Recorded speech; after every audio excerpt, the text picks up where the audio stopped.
여러분, 오늘 마태복음 강의 15번째 시간입니다.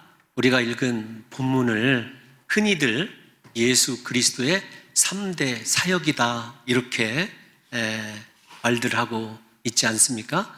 예수 그리스도의 3대 사역, 맞는 말이기도 하지만 저는 오히려 제자들을 향한 예수 그리스도의 꿈, 비전, 더 나아가 예수 그리스도께서 원하시는 교회의 모습이 이 사역 안에 고스란히 포함되어 있다 이렇게 생각을 하고 있습니다.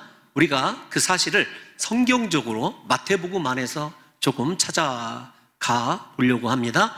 지난 시간에 어떤 일이 있었죠? 예수님께서 제자들을 부르셨어요. 예루살렘이 아니라 갈릴리에서, 그것도 이방 땅이라고 이사야 시대 때부터 불리우던 아주 소외된 그곳에서 예수님이 제자들을 찾기 시작했습니다.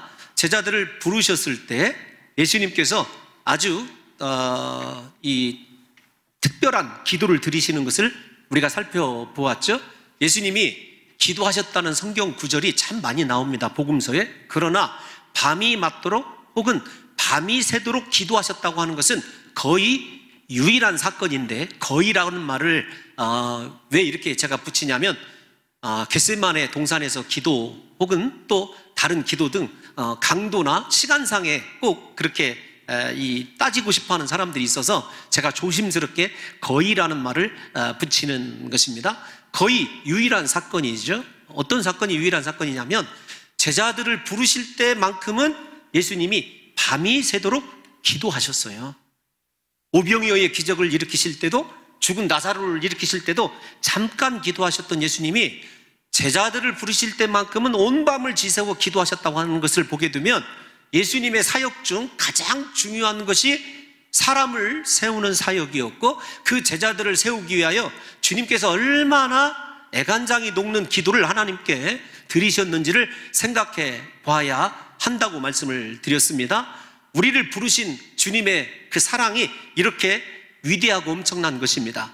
나를 우연하게 주님이 저와 여러분들을 부르신 것이 아니라 그렇게 밤이 맞도록 기도하시고 고심하시면서 이 시대를 위하여 택해 놓은 예수 그리스도의 대안이 저와 여러분이다 이렇게 말씀드렸지 않습니까? 이런 관점에서 제자를 부르신 사건을 보게 되면 제자를 부르신 것은 전적인 하나님의 주권이자 은혜이다 이렇게 여러분들에게 말씀을 드렸고, 굳이 그 은혜 속에서 빛난 제자들의 신앙이라고 할까요? 결단이 있다고 한다면 어떤 것이냐면 예수 그리스도의 말씀을 듣고 즉시 반응하였다는 것입니다. 즉시 순종했죠. 어떻게 반응을 했냐면 지금까지 자신의 인생들에서 가장 중요하다고 생각하는 것들, 가장 의지하고 사랑했던 것들을 예수 그리스도의 말씀과 맞바꾼 결단이 있었어요. 나를 따르라 라고 하는 말을 그 한마디에 자신의 모든 것을 버려두고 예수 그리스도를 즉시로 따랐다. 이 모습이 어쩌면 그리스도의 주권적 은혜 안에서 유일하게 예수 그리스도께서 제자들에게 요구하신 어떤 신앙의 모습인지도 모른다. 여러분, 이런 말씀을 드린 것 같습니다. 그런데 이것이 3대 사역과 무슨 관련이 있느냐라고 하는 것을 우리가 생각해 보면 예수님이 이 3대 사역을 그렇게 나타낼 때 언제나 제자들을 부르심과 파송과 관련이 있다는 거예요. 그러니까 사랑하는 성도 여러분들이 이 말씀을 읽으시면서 예수님이 이 세 가지 사역이 그냥 예수님의 행적을 정리하는 것이 아니라 나를 향한 간절한 기대이다. 이 세 가지 삶이 나에게 반드시 있어야 된다. 우리 교회가 이 세 가지 사역을 중점적으로 교회가 그렇게 섬겨져야 된다라고 하는 것을 분명히 깨닫자는 거예요. 여기만 그런 게 아닙니다. 우리 다 같이 마태복음 9장 35절을 한번 읽어볼까요? 시작. 예수께서 모든 도시와 마을에 두루 다니사 그들의 회당에서 가르치시며 천국 복음을 전파하시며 모든 병과 모든 약한 것을 고치시니라. 아멘. 오늘 본문은 갈릴리지만 아닙니다. 예수님이 모든 도시와 마을에 다니시면서 저렇게 3대 사역, 가르치시고 전파하시고 치유하신 사역을 행하셨다라고 하는 것이 마태 또다시 기록이에요. 그러면 저 말씀 뒤에 어떤 말이 나오는지를 우리가 한번 볼까요? 10장 1절 한번 읽어보겠습니다. 시작. 예수께서 그의 12제자를 부르사 더러운 귀신을 쫓아내며 모든 병과 모든 약한 것을 고치는 권능을 주시니라. 아멘. 우리 사랑하는 성도 여러분들이 생명의 삶 같이 이 두란노에서 나온 거 새벽마다 살펴보고 있지 않습니까? 이미 공부를 했어요. 마태복음 안에는 오경적인 구조를 가지고 있어서 예수님의 5편의 설교가 실려져 있다. 잘하는 대로 이제 다음 시간부터 살펴보는 산상설교 첫 번째 설교입니다. 10장이 어떤 설교라고 말씀드렸죠? 제자를 파송하는 설교예요. 제자 파송 설교, 제자를 보낼 때 꼭 예수 그리스도께서 저렇게 가르치시고 전파하시고 치유하셨다는 말씀이 언제나 조건절처럼 따라 붙고 있어요. 그러니까 단순하게 예수 그리스도의 3대 사역이다 이렇게 정리하기보다는 예수님이 나를 왜 선택하셨는가, 왜 나를 그렇게 밤이 맞도록 수고하시면서 기도하시면서 나를 부르셨는가, 나를 이 땅에 두신 이유가 무엇인가, 여러분 말씀을 가르치고 전파하고 치유하는 그 사역을 개인적으로 교회된 내가 감당해야 될 뿐만 아니라 우리 교회뿐만 아닙니다. 이 세상에 존재하는 모든 교회의 존재 이유가 바로 저 3가지에 다 그렇게 해당된다라고 생각하면 거의 틀린 말은 아닌 것 같습니다. 사랑하는 성도 여러분들과 제가 이 예수님의 3대 사역을 잠시 그렇게 살펴보면서 목회자로서 고민이 많았습니다. 중요한 말씀이기 때문에 이걸 4시간으로 나눠야 될 거냐라는 것을 생각하다 보니까 너무 좀 늘어지더라고요, 마태복음이. 왜냐하면 팔복에 가서 거의 하나씩 이 복을 살펴봐야 될 터인데 그때도 좀 지치지 않을까 심히 좀 염려하는 마음을 가지고 있어서 목회자로서 좀 두려운 마음이 있어요. 그래서 좀 이걸 오늘 우리 사랑하는 성도 여러분들과 제가 살펴볼 때에 내 인생의 목적이 바로 이것이다, 우리 교회가 존재하는 이유가 바로 이것이다 라는 사실을 중요하게 깨달으셔서 사랑하는 성도 여러분들이 지금까지 인생을 어떻게 살아오셨는지를, 그리고 무엇을 향해 달려가고 있는지도 그렇게 생각해 보는 시간이 되었으면 좋겠습니다. 이 말씀을 묵상할 때 맨 처음에 저는 이 3대 사역에 초점을 맞췄었는데 말씀을 일주일 내 묵상하다가 제가 은혜 받은 말씀은 사실은 다른 말씀이 아니라 두루 다니사, 예수님께서 갈릴리에 두루 다니사 23절 처음에 나오는 말씀이거든요. 이 두루 다니사라는 말씀이 제게 그렇게 은혜가 되었습니다. 저 은혜된 말씀을 신학적으로 설명을 하려니까 조금 어렵더라고요. 그래도 우리 사랑하는 성도 여러분들과 제가 한번 생각해 보려고 그래요. 에덴 동산을 주님이 창조하시고 아담과 하와를 창조하신 후에 함께 교제를 하면서 해가 진녘에 그늘이 드리울 때 하나님이 그 아담과 하와와 함께 교제하시지 않습니까? 거니르셨어요. 그 거니시던 발걸음이 갑자기 급해지신 적이 있어요. 어느 때냐면 아담과 하와가 범죄하고 난 이후에 아담을 찾으시면서 아담아 내가 어디 있느냐, 아담아 내가 어디 있느냐라고 주님이 그렇게 발걸음이 이제 빨라지고 급해지신 그런 정황들이 드러나거든요. 이 두루 다니사라고 하는 말씀을 생각하다가 에덴 동산의 그 모습이 제가 이렇게 연상이 되기 시작을 했어요. 그 다음에 또 발전을 해서 생각을 해봤더니 이스라엘 백성들을 출애굽시키시기 위하여 주님께서 출애굽기를 읽어보시면 하나님께서 애굽 전역을 두루 다니십니다. 10가지 재앙을 행하시기 위하여, 자기 백성을 구원하시기 위해서 또다시 그렇게 발걸음이 분주해지신 그리스도의 모습을 출애굽기에서 우리가 발견할 수 있거든요. 그런데 이 말씀을 읽다가 자신의 백성들 죄로 말미암아 죽어가고 있고 신음하는 자기의 자녀를 찾기 위하여 그토록 발걸음이 분주해지셔서 두루 다니시는 그리스도 예수를 바라보면서 두루 다니시다라고 하는 말이 저에게는 무엇으로 다가왔냐면 이것이 그리스도의 실제적인 사랑의 모습이다. 나를 찾기 위하여 주님이 얼마나 많은 시간을 나에게 찾아오시기 위하여 그토록 애를 쓰셨던가, 이 말씀을 생각하다가 우리 요한계시록도 전체를 대예배 시간에 살펴봤지 않습니까? 라오디게아 교회에 계셨던 주님의 모습이 생각이 나더라고요. 볼지어다 내가 문 밖에 서서 두드리노니 누구든지 내 음성을 듣고 문을 열면 내가 들어가 그와 더불어 먹을 것이고 그는 나와 더불어 먹을 것이다. 그 말씀이 생각이 나더라고요. 주님이 나를 찾기 위해서 그토록 두루 다니시면서 수고하셨는데 지금은 내 문 밖에 서서 그렇게 마음을 두드리시면서 야, 홍 목사야, 너 문 열어라. 내가 너를 치유할 것이고 너와 함께 할 것이고 너는 나와 잃어버렸던 천국의 그 복된 교제, 함께 먹고 마시는 교제를 이룰 것이다. 그 예수 그리스도의 참 나 같은 것을 향한 끊임없는 그 사랑, 멈추지 않는 발걸음, 멈추지 않는 우리의 마음을 두드리시는 그 예수 그리스도의 사랑이 이 두루 다니사라는 말에서 느껴지더라고요. 좀 여러분 같이 공감이 되었으면 좋겠는데, 더군다나 마태복음 안으로 돌아오니까 우리가 세례 요한에 대해서 배웠지 않습니까? 세례 요한은 어땠어요? 광야에서 그냥 죄송합니다 이렇게 표현을 해서 세례 베푸는 곳에서 사람들을 기다렸어요. 그런데 예수 그리스도는요, 두루 다니시면서 잃어버린 양을 찾아 헤매시는 모습으로 등장을 합니다. 이 모습을 제가 바라보면서 구약의 세례 요한의 마지막 선지자의 모습이 성막을 지어놓고 백성들이 자신의 죄를 속죄하기 위하여 하나님께 나아오는 모습, 그런데 하나님이 지금은요 자신의 백성들을 얼마나 사랑하시는지 친히 팔을 걷어붙이시고 성막이신 그 몸을 이끄시고 성전 되신 그 몸이 나를 향하여 찾아오고 있다, 나를 향하여 나아오고 있다. 여러분, 이 말씀을 생각하니까 제게는 이 두루 다니사라고 하는 말씀이 그렇게 은혜가 되더라고요. 사랑하는 성도 여러분, 예수님이 두루 찾아다니신 열매가 누구냐면 저와 여러분입니다. 예수님께서 지금도 저와 여러분의 문을 두드리고 계셔요. 우리 마음에 있는 모든 옛 자아를 버리게 되면 그분과 전능하시고 신령하신 하나님의 신비적 은혜뿐만 아니라 인격적으로 그분과 교제하고 그분 안에서 그분의 이야기를 듣고 그분과 함께 할 수 있는 인생의 귀한 축복의 기회가 지금 저와 여러분들 앞에 있는 것이라는 거죠.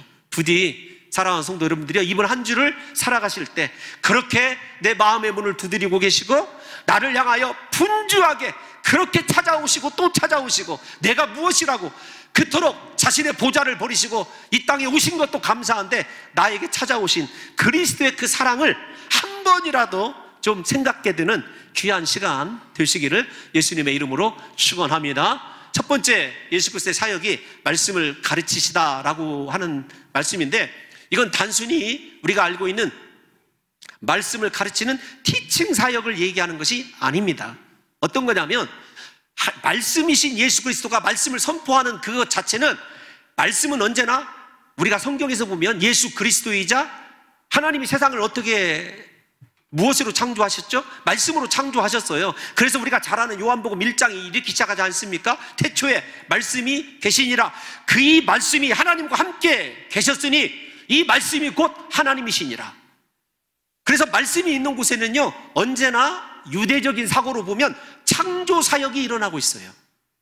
여러분, 이 말씀이 잘 이해가 되시지 않는다면 우리의 삶에 나는 정말로 전능하신 하나님의 창조의 능력이 필요하다, 내 삶을 바꿔야 되고 인생이 고침받아야 된다라고 생각한다면 말씀에 유의하셔야 돼요. 그걸 하나의 예로 들어서 설명을 하자면 어떤 것이냐면, 우리 사랑하는 성도 여러분들이 잘 아시는 베드로와 예수 그리스도의 만남을 한번 생각해 보셨으면 좋겠습니다.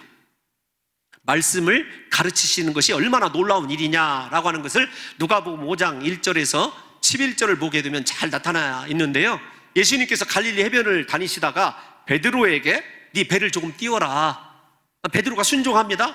그곳에서 말씀을 가르치셔요.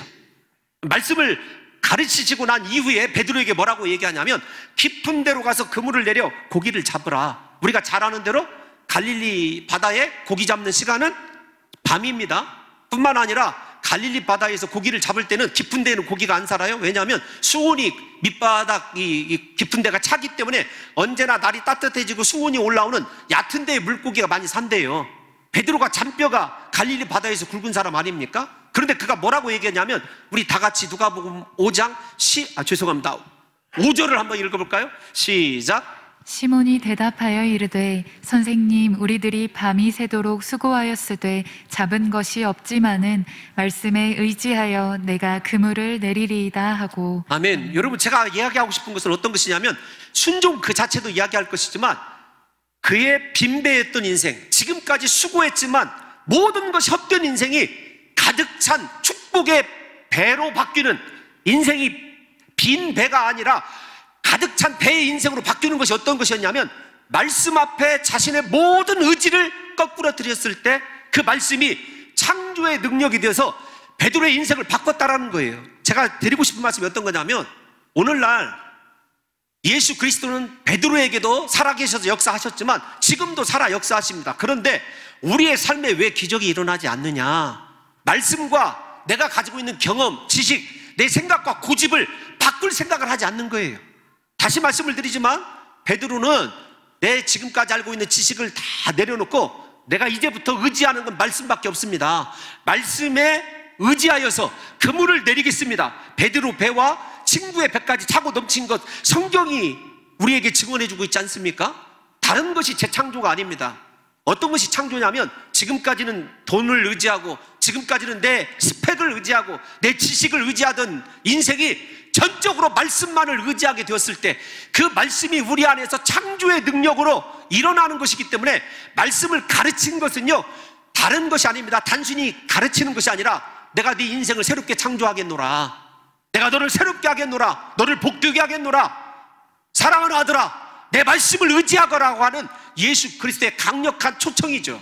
제가 이 말씀을 조금 억지스럽게 해석을 하자면, 헬라어는요, 가장 중요한 것, 강조하고 싶은 것이 언제나 우선합니다. 먼저 등장을 해요. 3대 사역을 굳이 좀 억지스럽게 나누자면, 가르치고 전파하고 치유하는 사역 중에서 무엇이 가장 중요하냐 이렇게 물으신다면, 저는 당연히 말씀을 가르치신 사건이에요. 그래서 단순히 말씀을 지식적으로 전달하신 것이 아니라 창조의 능력을 우리 앞에 베풀어 주셨는데, 우리가 그 말씀에 대해서 어떻게 반응하느냐가 인생이 빈배 인생으로 살아갈 거냐, 그리고 썩 없어질 세상 것을 향해서 살아갈 거냐, 아니면 복된 인생이 되어서 하나님이 원하시는 가장 고귀한 인생, 사람을 낚는 업으로 살아갈 거냐라고 하는 것이, 여러분, 다른 데서 결정되는 것이 아니라 말씀에 베풀어짐 앞에서 내가 어떤 태도로 반응하냐에 따라서 결정된다는 사실을 우리 사랑하는 성도 여러분들이 깨달으셨으면 좋겠어요. 그래서 제가 강조하는 것이 어떤 것이냐면,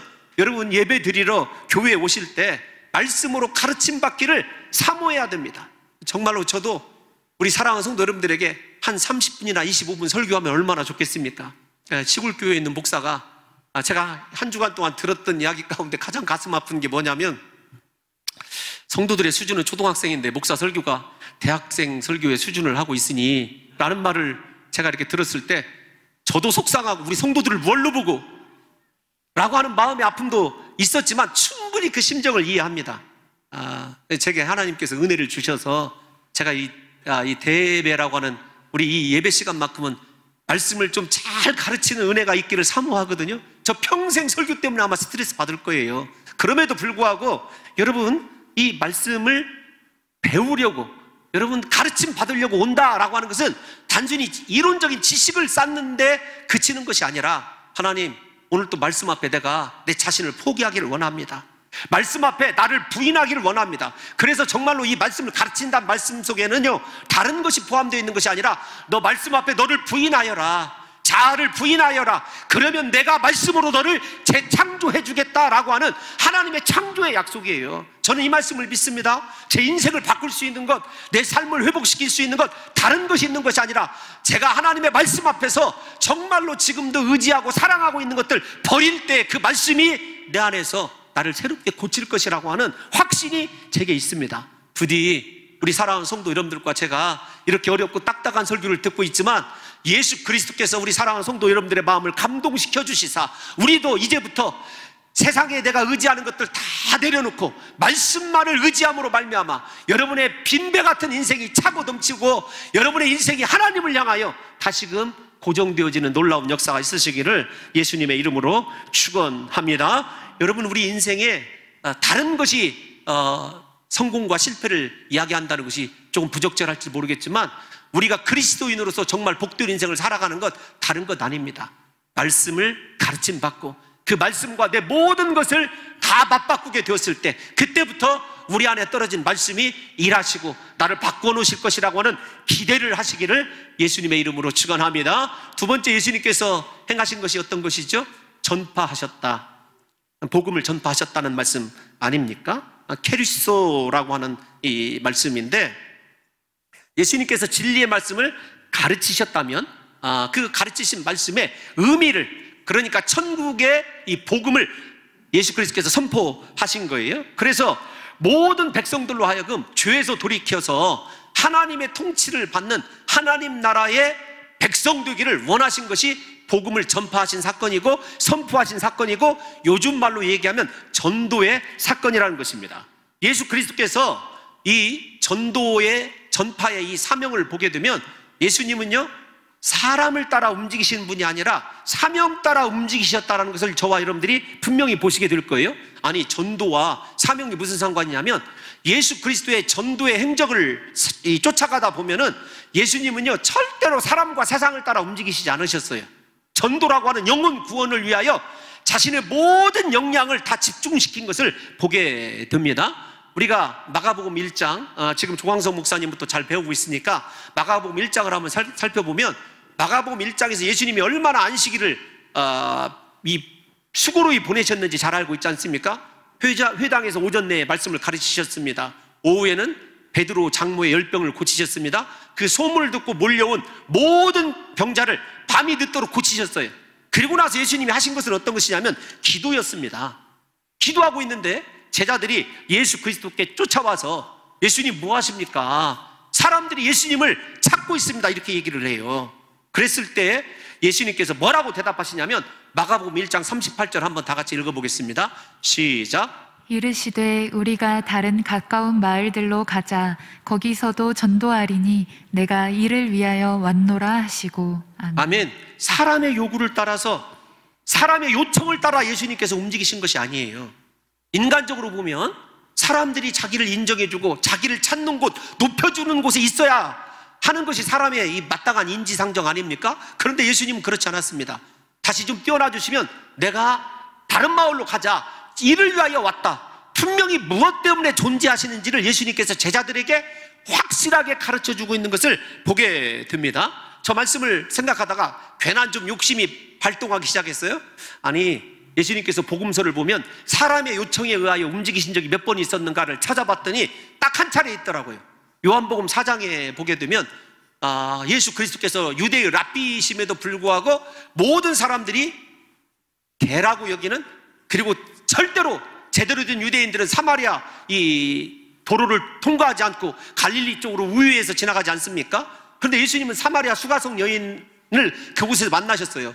수가성 여인의 전도를 받은 사마리아 사람들이 예수님께 여기 좀 더 머물러 주십시오. 강청을 하십니다. 그러니까 예수님이 이틀을 거기 더 유하셨다 이렇게 쓰여져 있더라고요. 참 주님이 그렇게 모든 사람들이 싫어하는 곳에 이틀을 유하여 주시는 그 사랑과 은혜가 보이기도 하지만 나머지 다른 부분에서는요, 절대 사람의 요청을 따라서 사람들이 원하는 모습으로 존재하지 않으셔요. 오직 이 땅에 존재하기 위한 자신의 사명을 따라서 움직이시는데 그 사명이 무엇이냐면 나는 이스라엘의 잃어버린 양에게로 잃어버린 양들을 찾기 위해서 왔다. 잃어버린 양을 찾기 위하여 수고하시는 모습으로 우리에게 그려지고 있거든요. 사랑하는 성도 여러분, 여러분들과 제가 한번 생각을 해보십시다. 도대체 여러분들은 무엇을 따라 움직이십니까? 여러분들을 움직이는 것은 무엇이에요? 예수님은 모든 사람이 자신을 원하는 인기와 영광에 매이신 것이 아니라니까요. 단 한 명의 잃어버린 영혼이라도 더 찾으시기 위하여 자신의 사명을 이루시기 위하여 그토록 수고하셨다는 거예요. 뿐만 아닙니다. 예수님이 이곳에서만 그런 것이 아니에요. 얼마나 전도의 긴급성을 설명하셨는지 우리가 요한복음 4장 한번 읽어보겠습니다. 35절 다 같이 읽어보겠습니다. 시작. 너희는 넉 달이 지나야 추수할 때가 이르겠다 하지 아니하느냐. 그러나 나는 너희에게 이르노니 너희 눈을 들어 밭을 보라. 희어져 추수하게 되었도다. 아멘. 여러분, 어떤 사본에는 넉 달이라고 하는 말과 더불어 예수님이 그러나 나는 너희에게 이르노니 지금 너희 눈을 들어 밭을 보라 라고 하는 지금이 어떤 사본에는 들어가 있어요.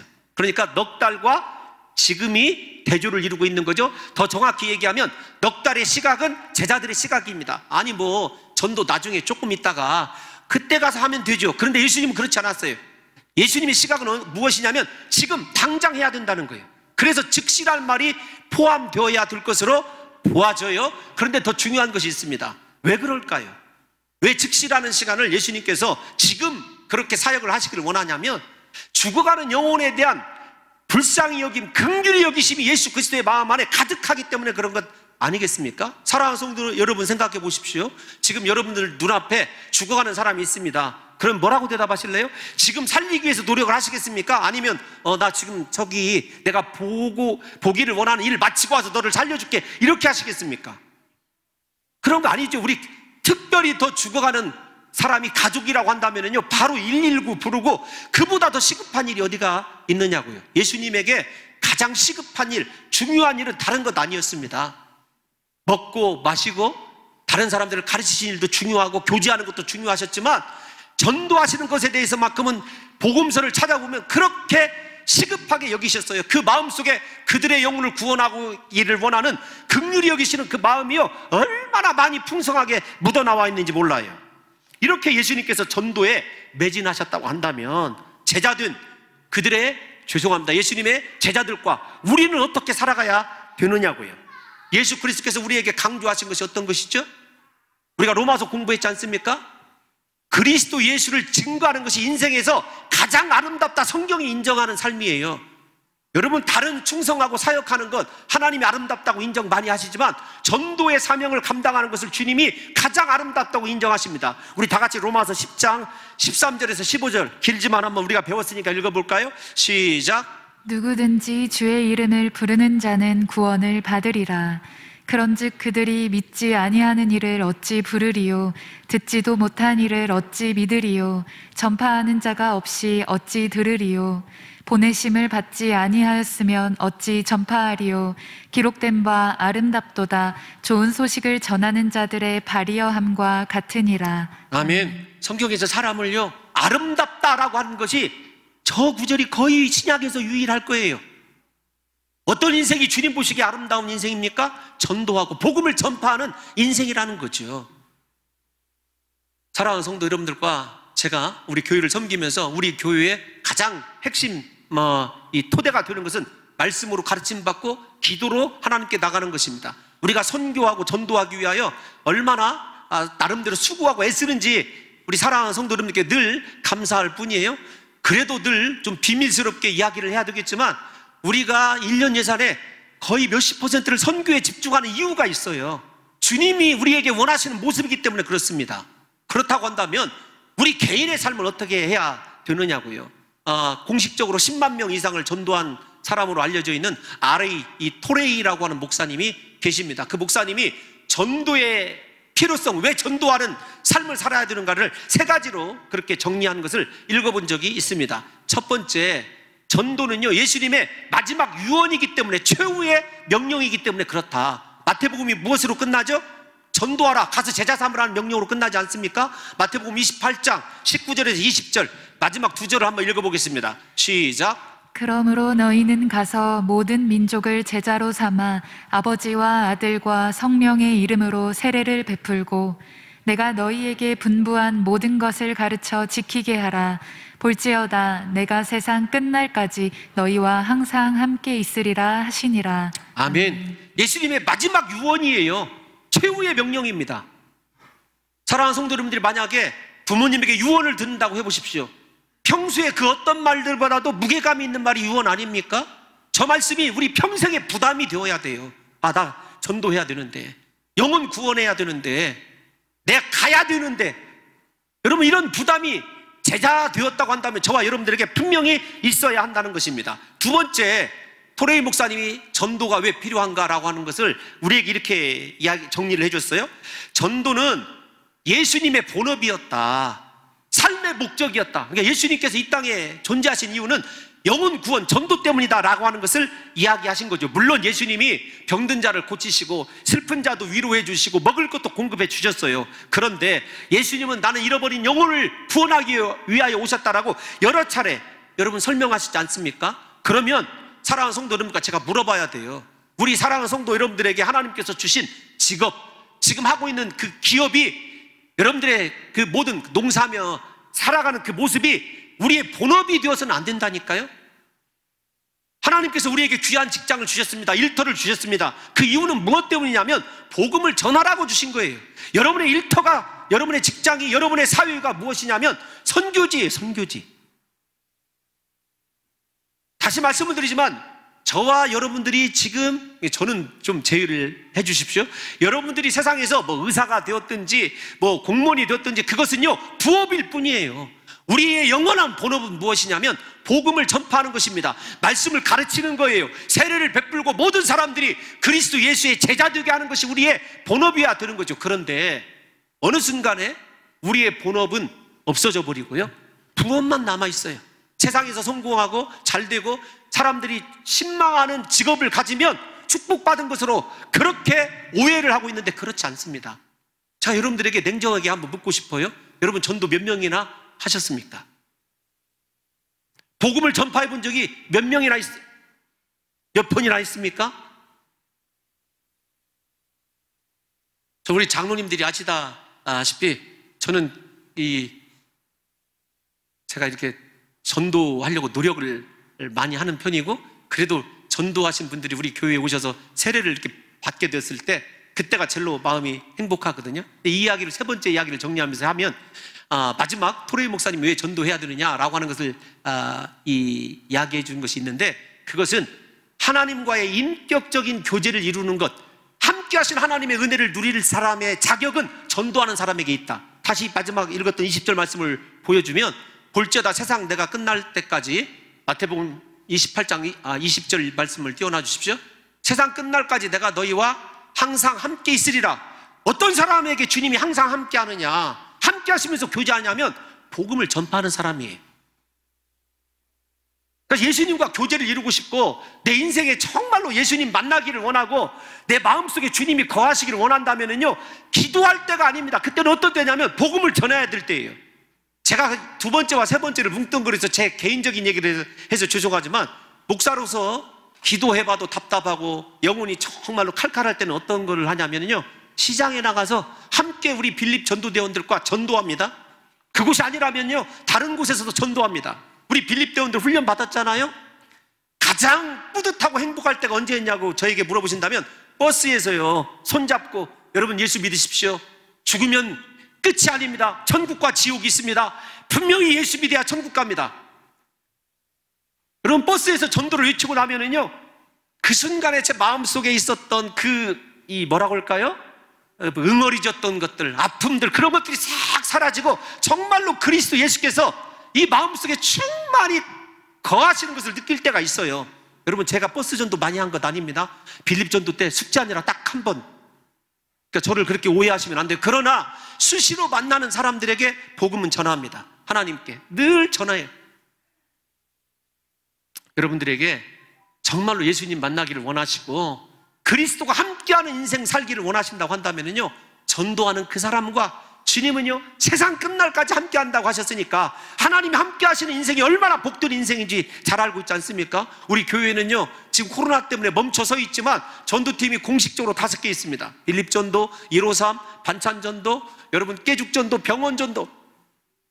부디 우리 사랑하는 봉동중앙교회 성도들이요 전도팀에 들어오지는 않는다 할지라도 여러분의 직장에서, 일터에서 그리스도 예수를 몸으로 설교해주고 선포해주고 보여줄 수 있는 복음 전도자의 삶을 살아가는 역사가 있으시기를 예수님의 이름으로 축원합니다. 여러분 마지막이 이제 여러분 부담스러운 설교 다 지나갔어요. 전도 얼마나 듣기 부담스러운 설교입니까? 세 번째 마지막 치유의 사역은요, 하나님 나라가 확장됨으로 말미암아 마귀가 심판을 받고 그 다음에 어두움의 죄악의 권세들이 그리스도 예수에 의하여 치유되는 그런 놀라운 역사를 두 눈으로 보여지게 나타난 사건입니다. 가르치고 전파하는 것이 지극히 개인적인 감동에 따라서 움직인다면, 치유하는 사역은 하나님 나라가 무엇인지, 예수 그리스도께서 이 땅에 오신 것이 어떤 것인지를 가현적으로, 가시적으로 나타나게 한 것이 이 치유의 사역이죠. 사랑하는 성도 여러분들과 제가 이 말씀을 마태복음으로 좀 해석을 한다면 이런 것이에요. 마귀의 시험으로부터 승리하신 예수님께서 육체적인 질병뿐만 아니라 귀신 들린 것, 즉 영적인 질병까지 치유하심으로 사탄을 심판하고 계시다라는 것을 보여준 사건입니다. 이 사건을 우리가 좀 아셔야 될 것이 어떤 것이냐면, 사랑하는 성도 여러분, 예수 그리스도를 만난 사람들, 그들에게서는요 죄사함의 구원의 은혜가 있었습니다.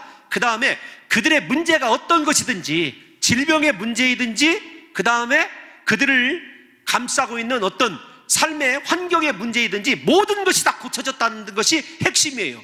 그러니까 여러분, 이 세 번째 설교는 짧아요. 어떤 거냐면, 예수님 만나면 죄에서 사함받고 구원받습니다. 예수님 만나면 질병에서 치유될 줄로 믿습니다. 예수님 만나면 모든 문제가 해결될 줄로 믿습니다. 인생의 해답 예수 그리스도입니다. 여러분, 이거예요. 이거 하나님 나라가 무엇입니까? 그분의 뜻이, 그분의 다스림이 우리 가운데 일어나는 것 아니냐고요.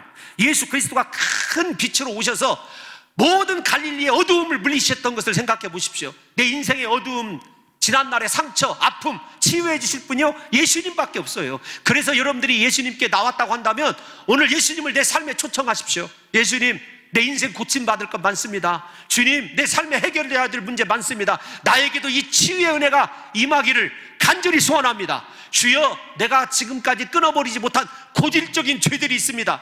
주여, 이 시간에 그 모든 죄에서 나를 건져주시고 온전히 죄를 이길 수 있는 은혜를 주옵소서. 여러분, 그 은혜가 저와 여러분들에게 나타나는 것이, 보이도록 나타나는 것이 치유의 사역 아니겠습니까? 여러분, 이 말씀이 치유의 사역이요, 말씀의 성취라는 것을 이스라엘 백성들에게 보여주셨어요. 하나님께서. 우리가 잘 아는 이사야 53장 5절 말씀 한번 읽어보겠습니다. 시작. 그가 찔림은 우리의 허물 때문이요 그가 상함은 우리의 죄악 때문이라.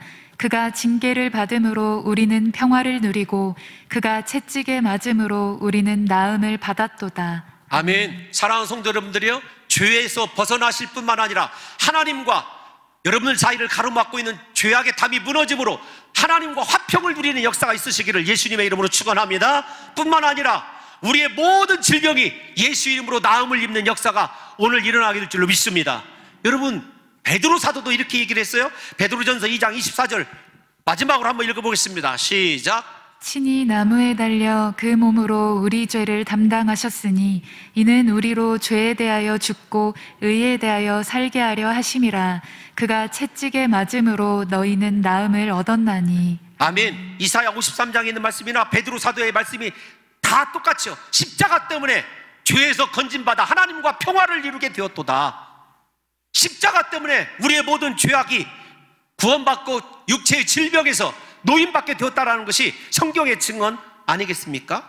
예수님께서 이 땅에 오신 이유는 우리를 죄에서 구원하시기 위해서입니다. 우리를 치유하시기 위해서입니다. 우리의 모든 상황과 환경을 다스려 주시기 위해서입니다. 다시 강조하지만 내 삶의 모든 문제 주님이 알고 계시고 그 삶을 제자리로 돌려놓으셔서 하나님이 다스리는 하나님 나라로 만드실 수 있는 것 예수님밖에 없습니다. 부디 우리 사랑하는 성도 여러분들과 제가 예수 그리스도를 오늘 만나심으로 말미암아 죄악의 문제에서 건진받고 모든 육체적 질병과 인생의 고통에서 벗어나는 역사가 있으시기를 예수님의 이름으로 축원합니다. 여러분, 마지막으로 결론으로 좀 묻고 싶습니다. 예수님의 3대 사역을 통해서 저와 여러분의 인생을 점검해보고 우리 교회가 제대로 가고 있는지를 좀 점검해 보자고요. 사랑하는 성도 여러분, 여러분들은 말씀으로 가르침 받기를 좋아하고 말씀으로 다른 사람을 세워지기를 기뻐하고 계십니까? 말씀 앞에 내 모든 의지와 지식을 거꾸로 드리고 있느냐고요. 두 번째, 사랑하는 성도 여러분, 어느 곳에서든지 때를 얻든지 못 얻든지 예수 그리스도가 내 구주라고, 예수만이 천국으로 인도하는 유일한 길이라고 복음을 전하고 있습니까? 마지막 세 번째, 사랑하는 성도 여러분들이요, 내게 오신 예수 그리스도, 나를 치유하시고 내 인생을 고쳐주신 그리스도 예수를 다른 사람에게 증거함으로 말미암아 다른 사람도 함께 치유의 은혜를 누리도록 하고 있는지 뿐만 아닙니다. 교회 공동체에서 나는 다른 사람을 치유하는 사람인지 다른 사람을 상처 주고 있는 사람인지를 생각하셔서 부디 저와 여러분들의 인생을 통하여 예수 그리스도, 나 같은 죄인을 사랑하셔서 그렇게 분주히 찾으시고 나를 자녀 삼으시고 내 안에서 영원토록 교제하시기를 원하시는 그리스도 예수만 높아지시기를 예수님의 이름으로 축원합니다.